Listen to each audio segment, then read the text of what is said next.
All right, Francis, you're up next again. 3 steps. I'm sorry, I'm just reading exactly how it's written.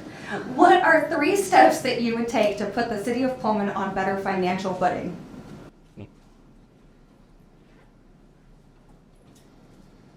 Three steps financial footing. We run a balanced budget, which is very, very good as a city. So from the financial standpoint, we are financially solvent. We're not running in the red.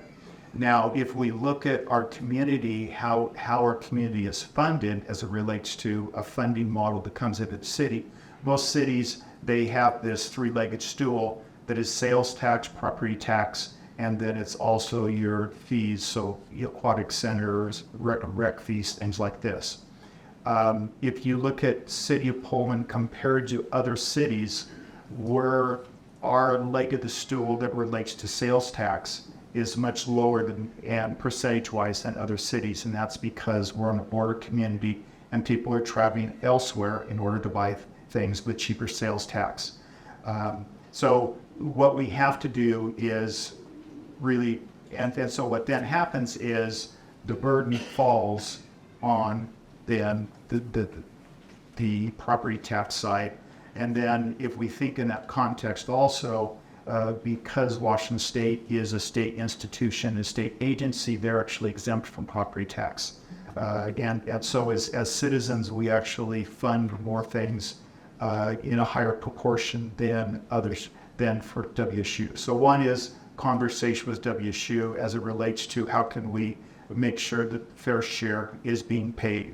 The other is keeping on the really making sure that we keep as a financial footing, we don't overspend, we don't take on new projects in that way.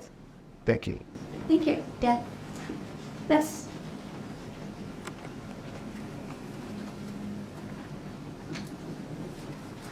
Money is the root of all evil, isn't it? I don't know what to say, except that we're going to have to raise sales tax. We are the lowest taxed city of our size in the region. Sorry, I said it. Good night. But we also need to understand, as Francis said, that we have plenty of property around here that is not taxed because it's state exempt. So let's take the problem to legislature and look at it in a different way.